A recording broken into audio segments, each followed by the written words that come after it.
മലയാളത്തിന്റെ പ്രിയതാരം മോഹൻലാൽ ആദ്യമായി സംവിധാനം ചെയ്യുന്ന ചിത്രം ബറോസ് കാണാൻ ചെന്നൈയിലെത്തി താരത്തിന്റെ മകനും നടനുമായ പ്രണവ് മോഹൻലാൽ. സുഹൃത്തുക്കൾക്കും കുടുംബാംഗങ്ങൾക്കുമായി സംഘടിപ്പിച്ച പ്രത്യേക പ്രിവ്യൂ ഷോ കാണാനെത്തിയ പ്രണവിന്റെ വീഡിയോ സമൂഹമാധ്യമങ്ങളിൽ വൈറലായി.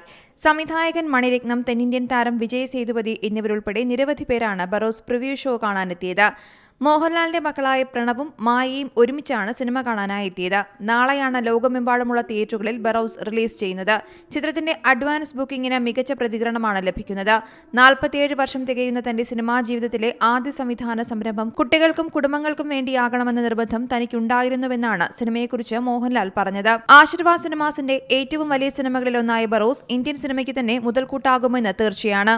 ഇന്ത്യയിലെ ആദ്യ 3D ചിത്രമായ മൈ ഡിയർ കുട്ടിച്ചാത്തൻ സംവിധാനം ചെയ്ത ജിജോ പൊന്നൂസിന്റെ കഥയെ ആസ്പദമാക്കിയാണ് മോഹൻലാൽ ബറോസ് ഒരുക്കിയിരിക്കുന്നത്. ഗുരു സോമസുന്ദരം, മോഹൻ ശർമ്മ, തുഹിൻ മേനോൻ എന്നിവർക്കൊപ്പം വിദേശ താരങ്ങളായ മായ, സീസർ, ലോറന്റ തുടങ്ങിയവരും ബറോസിൽ അഭിനയിച്ചിട്ടുണ്ട്. 5 വർഷത്തെ കാത്തിരിപ്പിനൊടുവിലാണ് ബറോസ് റിലീസിനൊരുങ്ങുന്നത്. News desk, Zee Malayalam news. പുതിയ വാർത്തകളും വിശേഷങ്ങളും ഇനി വിരൽ തുമ്പിൽ. എല്ലാ ഡിജിറ്റൽ പ്ലാറ്റ്ഫോമുകളിലും ഇപ്പോൾ സീ മലയാളം ന്യൂസ് ലഭ്യം.